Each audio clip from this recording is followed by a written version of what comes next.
So my name is Andrew Doherty. I write about the local history and the maritime heritage of Waterford. We're here this morning on Ryan's Shore in Cheekpoint, and this morning we're going to show you around some of the local place names on the river. So these are Moorin's poles here on Ryan's Shore in Cheekpoint, and the poles, well, according to my grandmother, were built by her father, Michael Moorin, and hence the name Moorin's poles. And basically they were built as a breakwater. So where we're standing, we're looking right down the harbour here towards, or the estuary, towards Passage East. We have Wexford on the other side, and the prevailing winds would be southwesterly.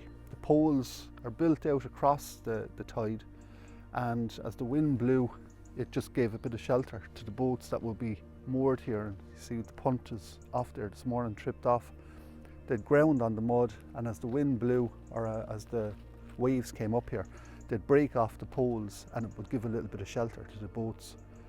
In those days, my grandmother said there was about 3 boats belonging to the family, and her brothers, from the time that they were probably 7 or 8, would have been out fishing on the river. And it was just a way of, a subsistence way of living. The 3 boats were needed to keep the roof above their heads, basically. And it might have been a hard way of life. It was winter and summer and all kinds of weather and all times of day and night on the river. So an important place to keep their boats was really essential for them here.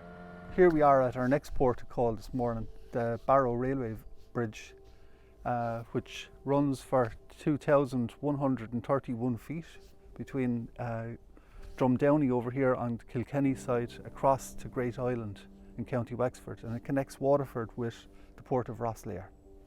And I suppose looking across here, we look up, we can see the White Horse here on the Kilkenny side up as far as Ballinlaw, and coming down here then on the Great Island side.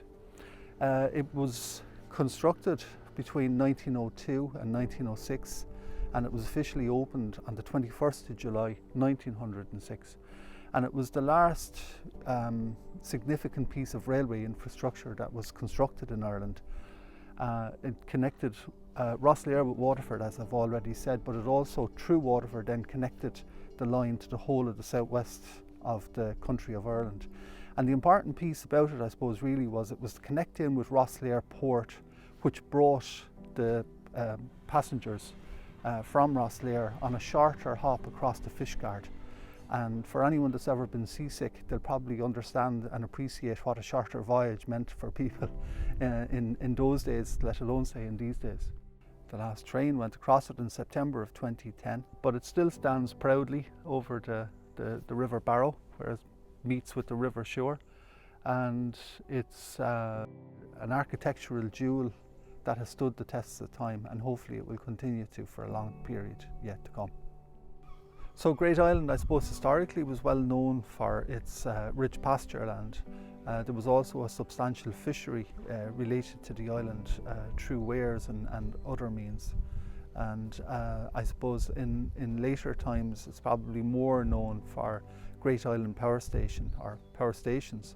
So there's 2 power stations there at the moment. One is the old oil burning station that's now defunct, but the 2 chimneys still stand up into the sky, and they're probably local landmarks to anyone that ever comes into the place. So there's a gas-fired power station to the right of that, operated by SSE Electricity, and that's only after starting operation in the last number of years, and I'm sure it'll be there for quite a few years to come. So the next stop this morning is Snohill Quay in County Kilkenny. It's a very fine old quay, and the boathouse you can see here behind us. And this is really all the evidence that remains of what was once a fine Georgian mansion up the hill here called Snohill House. The first snow apparently was a tent maker in the Cromwellian army, and probably received the land as a reward for services rendered during the Cromwellian invasion of Ireland. The last family to live in the house was the O'Neill Powers.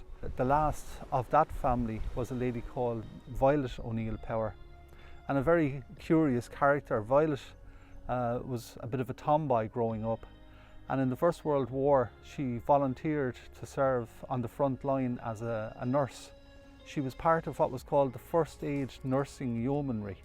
And basically she fundraised to actually get to the front line. And she also provided an ambulance, which she drove herself. But she also needed to be able to repair it. She provided entertainment on the front line to the troops. Basically, she was an all-rounder in terms of the services she provided, and she received several awards for her service. When the First World War finished, she came back to Ireland and lived here until she left the house in the 1950s after being married. She sold the house, as I understand it, and the roof was taken off of it subsequently, and the house eventually fell down or was knocked down. So all that remains now really is Snow Hill, the quay and the boathouse. And it's a beautiful reminder though of a different era in the history of the harbour, when the big houses were along both sides of the rivers and the gentry had quays because they travelled so much by the waters, by the rivers.